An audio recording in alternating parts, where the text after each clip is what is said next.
Hello, welcome to your Semester 1 English exam review. In this video, I'm going to give you a short presentation of everything that we took throughout Semester 1. If you want to find your semester exam review worksheet, you can refer to our school website, which is www.ischooli.com. Click on your grade and then weekly handouts. From there, you'll be taken to the drive, and you won't only find the semester exam review worksheet, but everything that we've taken throughout the semester, any handout, any resource that you might be looking for, please refer to the website. Everything will be found there. So here's a brief description of the topics that we covered in Semester 1. This will be available as well on your semester exam review worksheet. So go ahead and have a read through and let's begin. So the first story that we took this semester was called The Judgment of Paris. You can find it in your progress books in Unit 1. The genre of the story was a Greek myth. And the interesting thing about a Greek myth is that it usually has gods and mortals interacting with each other. Now, just to briefly summarize this story, it was about a goddess called Eris, who was the goddess of strife and discord. So someone who is the goddess of strife and discord is not a very pleasant person to be around because they constantly are looking for negativity.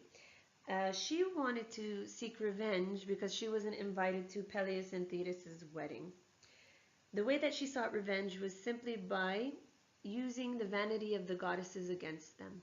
And how did she do this? She promised the most beautiful goddess a golden apple. So the problem was here that all the goddesses assumed they were beautiful, and they all stepped up assuming the apple was theirs. And they turned to King Zeus, who couldn't choose due to family relations, and he called upon Hermes, and he told him, you need to find me a mortal that can help me make a decision. You know, it would be an unbiased decision, and he will choose honestly. So this mortal was named Paris, and Paris promised to fulfill his duty. So he went up to the three goddesses, who were Aphrodite, the goddess of love, Hera, the goddess of domesticity, and Athena, the goddess of wisdom. Each of them had things that they could offer Paris. So they used this to their advantage by bribing him. He eventually chose Aphrodite, who promised him the most beautiful mortal he had ever laid his eyes upon, Helen, and he gave her the golden apple, though the problem was that Helen wasn't as available as he thought she was. So the story kind of left us on a complete cliffhanger. We don't know what happened to the goodness of the city and what happened, or what was the consequence of his choice. The objective of the story was for us to find implicit and explicit details. Sometimes an author might not say something directly or state it directly with many details, and other times he might explicitly mention something and give you every single little piece of detail that he or she wants you to know. So our objective for this story was to dissect the text and find things that he or she was implying, and find things that were just mentioned and stated directly. Here are some of the words that we took when we were reading the story. I'll let you have a second to read through them. Again, you can find this on the Google Drive. Just print it out and study them. If you've lost your paper or your copybook, just have a look at the drive. So the next story that we took was called Charlie and the Advice. It can also be found in Unit 1 in your progress books. The genre of the story is a Scottish traditional tale. Now, most tales are passed down orally as opposed to written down in books. I'm sure you can remember a lot of your grandparents telling you stories that they were brought up with as well. The purpose of this story was to help us summarize by choosing important details and choosing text evidence that might just relate to the plot or to the solution of the story, as opposed to just little minute details. To briefly summarize this story, it was about a man called Charlie and his wife who lived in Scotland. They were very poor, and his wife was expecting.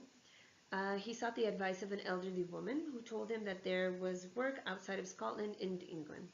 So he traveled to England and he worked there for many years, and he wanted to go back home eventually, so he wanted to collect his money, and he went up to the man that he was working for, his boss, and he asked for his money.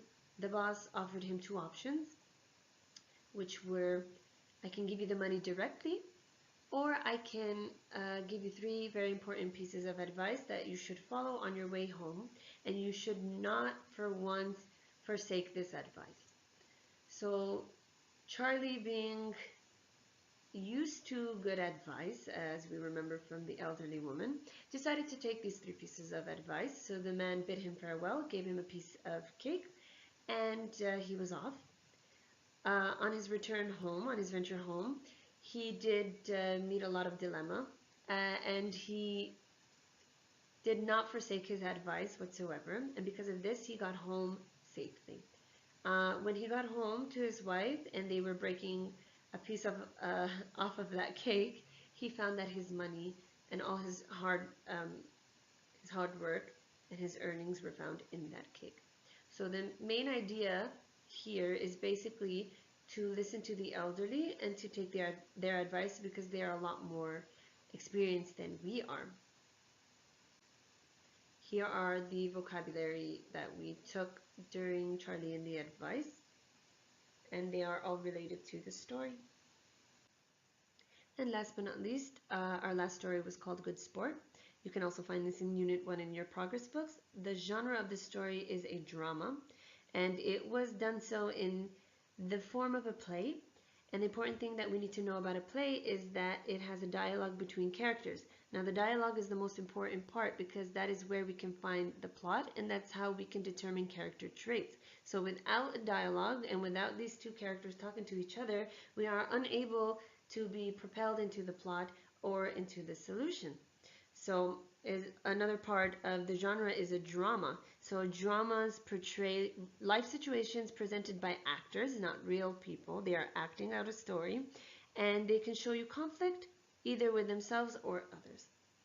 The objective of this was to analyze a plot or character in a story or drama, and the way that we did this was simply by looking at the dialogue. So again, to briefly summarize, it was about 4 girls who were on a soccer team.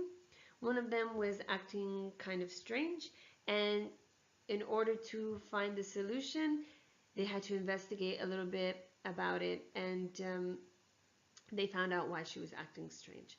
You can go ahead and refer to this story again, just to keep things short. Refer to the story again in your progress books. Here are the words from the story. Just have a little look. Now moving on to grammar, our first lesson was about the present progressive and the simple present.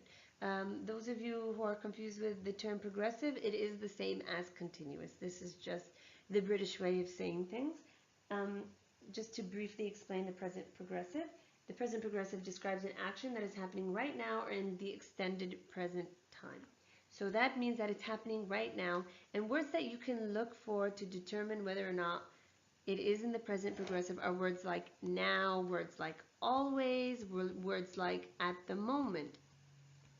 And if we look at this Klein down here, you'll see that it is just happening now in the present. It didn't start in the past, it's not going into the future, it's just happening now. So if we look at the sentence, it says they are visiting their friends now. Do we know if they did yesterday? Do they know if they do this daily? Do we know if they're going to continue to do this? We don't know. We just know that it is happening now. And the base form of this is simply verb to be. In this case, it's are. And the ing form of the verb. Now, moving on to the simple present, which is the complete opposite. It is the simple present describes an action that happens regularly. So as we can see, our sentence here, she always wears jeans. This is not something that she's only doing now. This is not something that she's only doing in the past or in the future. It is something that she does continuously. If we look at here in our Klein, it happens regularly. It doesn't change. The base form here is, okay, verb plus s or es depending on the verb. Words that can give it away to us are words like always, regularly. I'll just go ahead and write that here. Regularly and usually. So these words help let me know that these are things that happen constantly. Now the way to turn each tense into a negative statement is simply just by adding one word, and that is not. So as you can see, we've added not in between the verb to be and the ing form of the verb in the present progressive. And this is clearly a present progressive because of the ing form of the verb. And in a simple present, I've added it between the form of do and then the action verb. Okay, so just to make things a lot easier, simply contract them. Aren't, do not, or sorry, don't. If we look at the sentences, you can also find out through context what tense they are in. They are not feeling comfortable. Right now, they are not feeling comfortable. Hopefully, they'll feel comfortable later. We don't know if they will. If I look at the second sentence, it says people don't arrive at a party on time. This sentence is stating something that happens regularly, that people do not usually come to a party on time. Let me just display the form of each sentence. Okay, let's move on. Now moving on to questions. How can I use the present progressive and the simple past in question form? So let's look at the first one. Is Dan giving a party? Now what tense is this in? It's clearly, if I look at it just through structure, I can see that it is in the present progressive. Okay, how do I know this? Because the verb here is in ing form. So now the only thing that changes in a question form is that I put the verb to be first as opposed to the subject. Okay, and then I put the action verb, the ing form of the verb after. So we just kind of switched it up, and that is how you get a question form. What is Jason doing? This is how I use how I make a WH question with the present progressive. All I did was add what in front of the verb to be, which is in this case. I still have the subject in between the verb to be and the action, the ing form of the verb. Do people arrive early? Now, simply looking at this in a structure sense, I can see that this is obviously the simple present because I don't see an ing form of any verb. Now this question is asking me, do people arrive early usually? Not at this moment. So do people arrive early? I have the form of do here. I have the subject again in between the form of do and the verb, the action verb. To turn it into a WH question, what do people do in Marty's culture? Again, this is simple present because I'm asking you about something that they usually do. Again, I add my WH in front of my form of do, and I put my subject in the middle and my verb after, which in this case is do. So we have do and do twice. So now moving on to the past progressive and the simple past. So let's discuss the past progressive a little bit. To briefly define it, the past progressive describes an action that was in progress at a specific time in the past.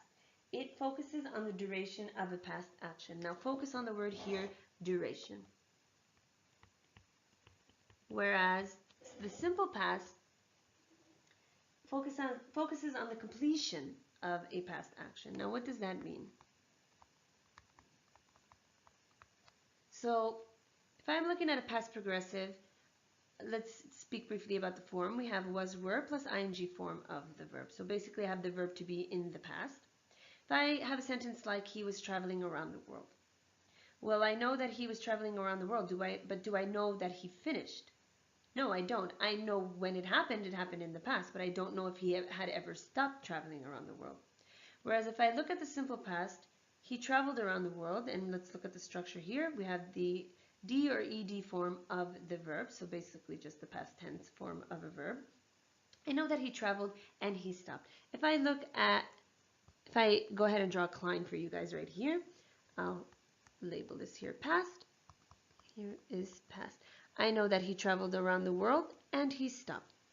See, if I look at the past progressive, he could have traveled around the world multiple times in the past and I wouldn't know if he stopped or if he didn't.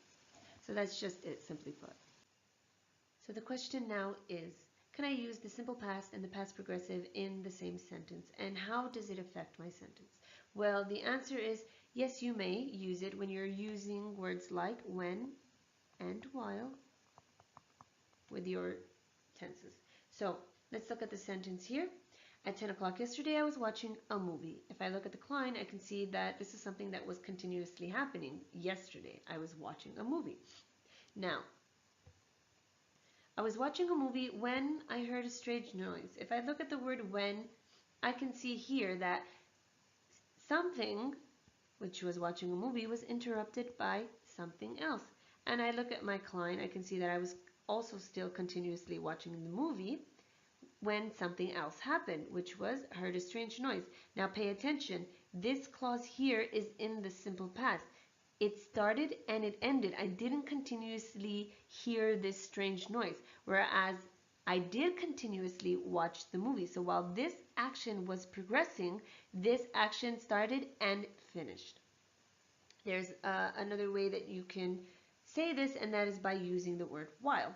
So there are many ways that you can write sentences like this. So for example, if you want to go ahead and use when in the beginning, you can use when in the beginning. Just make sure that when you are separating your clauses, you have a comma in between them both, like you see here with while. I have a comma. While I was watching a movie, I heard a strange noise. I heard a strange noise while I was watching a movie. When I was watching a movie, I heard a strange noise, or I was watching a movie when I heard a strange noise. They all mean the same thing, just that depending on your clause, depending on where you use these words in the clause, you have to use a comma. So can I use the past progressive and the past progressive at the same time? Well, the answer is yes, you can, if you want to show two actions that were happening in the past at the same time. So if I look at my sentence here, it says, while I was reading, my brother was cooking. Nothing happened before the other. These two actions were happening at the same time in the past. I was reading while he was cooking. Nothing ended before. Well, actually, I'm not sure if anything started or ended before. I just know that these two things happened at the same time. So be careful, sometimes things can get a little bit confusing. So let's look at the first sentence. He was doing his homework when his mother came home. Now we briefly discussed this earlier. This is simply the simple past interrupting the past progressive. We look at our Klein. He was doing his homework continuously when his mother came home. He started and he continued. Easy, right? So let's look at the second sentence. He did his homework when his mother came home. Now this is where it gets a little bit confusing, because you sit there and you ponder, what happened first? I'm so confused. Well, you can easily determine this by drawing a Klein as you see here.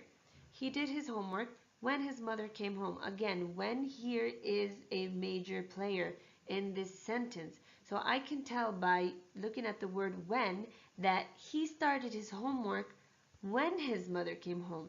Now, had it been vice versa, his mother came home when he did his homework, it would mean that his mother came home when he started doing his homework.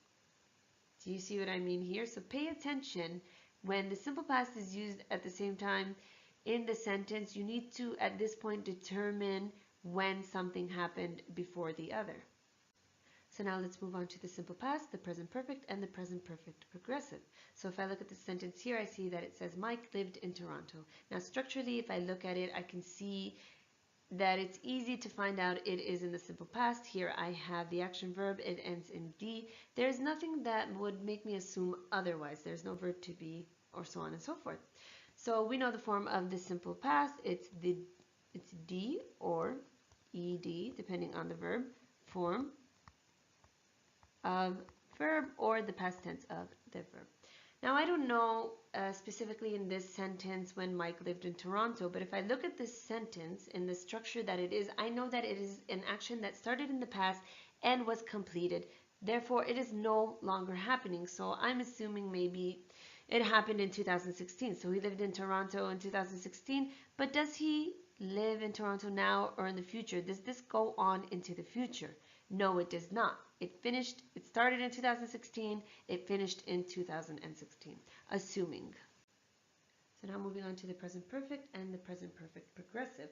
So to briefly explain these tenses to you, the present perfect and present perfect progressive describe an action that began in the past and is just ending or might continue into the future. So this is showing me here that these actions are not finished yet.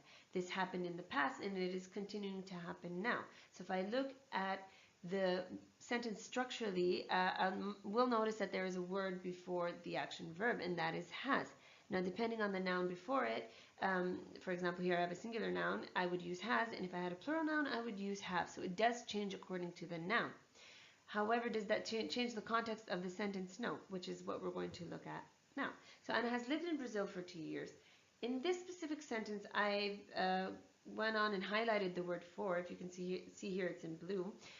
For here would show me the duration. It doesn't tell me when she started living in Brazil, but it shows me how long she's lived in Brazil. Now, if I look at the two sentences in the bottom, Anna has lived in Brazil since 2015. Well, I can see here now the difference between for and since. For would tell me how long this has been happening, and since would tell me when it started happening. Did these actions finish? No, they haven't finished yet. They are still happening and they're still continuing into the present and into the future. So they are both unfinished. I just want to point out that sometimes you can relay the same message by using different tenses. So here it says, I came here 5 years ago, and the second sentence says, I've been here for 5 years. Both of them have the same meaning, but are just in different tenses. Neither of the actions are finished. So you might be wondering, why do I have to use two different tenses if they both convey the same meaning? Well, I'm going to show you that it's not always the case. So for example, I have these two sentences here. Jason has painted a mural and Jason has been painting a mural. If I look at the first sentence, it is in the present perfect. However, if it is missing the words for or since or anything that shows time or when it started or the duration of something, then that means this action is finished. So Jason has painted a mural, started in the past, does not continue into the present or the future. Jason has been painting a mural, however, shows me that he started and it is continuously going into the present and the future. Now, if I look at the first sentence again, Jason has painted a mural, and I simply added the word since 2015, well, that would relate it again to the present perfect progressive. But since it doesn't have for or since, that means that this action has finished, and this is how you can differentiate between the present perfect and the present perfect progressive. So at the beginning of semester 1, we took personal narrative writing, and now we're taking advantages and disadvantages essays. I'm just going to focus a little bit on the advantages and disadvantages essays because this is what will be on your assessments. So I'm going to read the model below and dissect each paragraph. Nowadays, taking a year out to live or study abroad is becoming increasingly popular. For many people, especially young adults, the chance to spend an extended period of time overseas is an attractive one. However, there are both pros and cons to deciding to do this. In this essay, I will discuss some of the reasons why moving abroad is so popular and some of the challenges to be overcome. So if I look at this here, I can clearly see that this is an introduction to my topic, which is moving abroad. But not only is it an introduction to my topic, but an introduction to the type of essay that I'm writing. So if I look at these keywords here, I can see, for example, however, there are pros and cons. So obviously I will be talking about the negative aspects and the positive aspects of taking a year out to live or study abroad. I also can notice in the last sentence, I am telling you exactly what I will be doing in this essay. So in my essay, I will discuss some of the reasons why moving abroad is so popular and some of the challenges to be overcome. So I've used the words in this essay and pros and cons. Of course, you can use disadvantage and advantage. The most important thing is that in the introduction, you are not telling me an opinion. You're not telling me neither an introduction, an advantage or a disadvantage. You are just simply introducing your kind of essay and introducing your topic. Now let's move on. Let's begin by looking at the advantages of moving away. One of the main positives of heading overseas is that it broadens your horizons. What I mean by this is that you have the chance to meet people from different cultural backgrounds and learn to cope with foreign customs and food. This can make you more rounded as a person. So here I have one of my main bodies, and it's clearly focusing on one advantage. Okay, so it's giving me an advantage, and at the same time it is giving me a detail to this advantage. So the writer discusses here that it broadens your horizons to move abroad. It also gives me examples of how it might broaden your horizon. It can give you an idea about different cultural backgrounds, and it can help you learn to cope with foreign customs and food. So when I'm writing my main body, I need to make sure that I'm sort of persuading the reader into believing in my idea. However, I am showing an unbiased standpoint. But I need the reader to know why I've chosen this idea. So that is why there are details here that back up my idea. Secondly, moving abroad can lead to a better quality of life. So here is the topic of my second main body, which is obviously still from an advantage standpoint. Take British people for example. Thousands of people from the UK move to Spain and Australia every year. These countries have warmer climates and encourage a better work-life balance. In addition, by living overseas, you can gain qualifications and language skills which may improve promotion prospects in your return. So here I can see that the author mentioned two benefits. I can see that I can improve my promotion prospects, which means get better at my job, maybe I can learn new languages. And another one is warmer climate. So you'll have a better work and balanced life. So you might be happier with the sunnier weather in Spain. So again, this is another main body, and it's focusing on the advantages. Notice again how the author is giving me details to every idea and to every topic of every paragraph. So now let's look at the next paragraph. Turning to the other side of the argument, culture shock is a major problem. Many people who take a year out find it hard to cope with the language barrier, the food, and general cultural differences. This often leads to homesickness and in some cases a sense of isolation. So now things look a lot more different.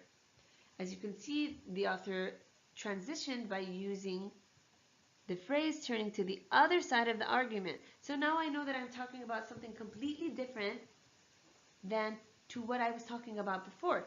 So just by reading this phrase here, this transition, I can tell already that the author has moved into the main body of disadvantages.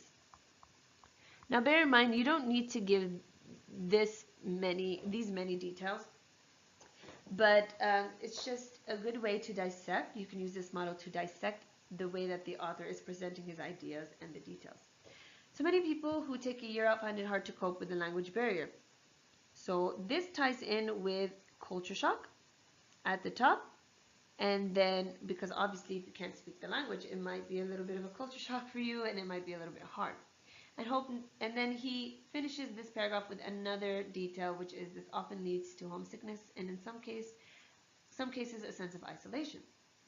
So let's move on to the next paragraph. Another issue is that it can be difficult to start a new life from scratch. Again, if I read here, I see the word issue. Clearly, this is another main body, disadvantage, that is dedicated to the disadvantages. If you notice, the writer is not trying to persuade you of anything other than the points that he is making in each paragraph. He's not giving you his opinion. He or she is not giving you their opinion. They're just giving you simply details, and you as the reader are determining what is your standpoint or your viewpoint on this issue, on this topic. So another issue is that it can be difficult to start a new life from scratch. In other words, when you move abroad, you have to make new friends and find your place in the community. This process takes time and can be especially challenging if there is also a language barrier to deal with. Okay, so he's mentioned language barrier twice. So finally, all things considered, this is another transition that you could use here, all things considered. So we've basically, while we're looking at this transition, we're talking about everything, both sides, advantages and disadvantages, all things that we considered earlier. Now, the author is moving on to his opinion.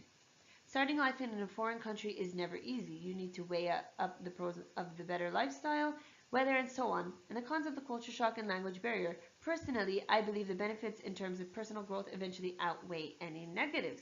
So, as I can see here in my concluding paragraph, my conclusion, the author tells me a little bit about how he feels and that he thinks that it is a positive experience to go and study abroad. But the main idea of this was not for him to relay his opinion. The main idea of this essay was for you to make your own opinion. So when you are writing an advantage and disadvantages essay, this isn't about you trying to get your message across and your opinion across. It is about you simply providing details about the topic and trying to convince people of almost both standpoints um, and both the advantages and disadvantages. And then you can briefly mention personally how you feel at the end. So now I'm going to complete the table with an advantage and a disadvantage and examples for both using the model that we just read. So one of the advantages that the writer stated was that it could improve promotion prospects.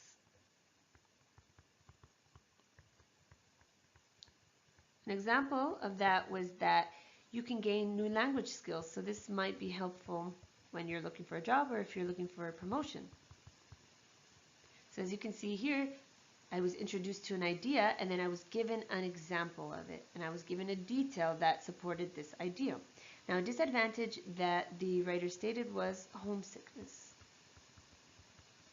And he also told us ways of how we might feel homesick. So we can sense a feeling of isolation due to maybe language barrier. So it might make it a little bit difficult for you to talk and socialize. So that is how you would present an idea and give me a detail that supports this idea.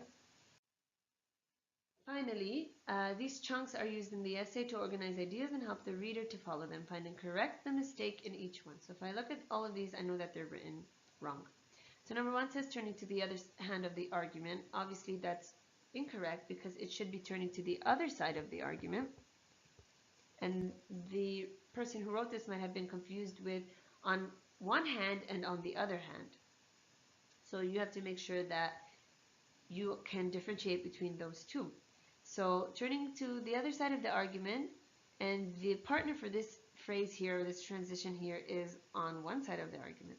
So now let's look at number 2, nowadays. Well, I know that this is wrong because nowadays should have an S and it should be nowadays.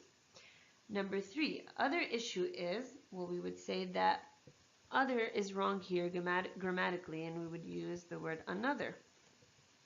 All thinking considered is also wrong. We would say all things considered.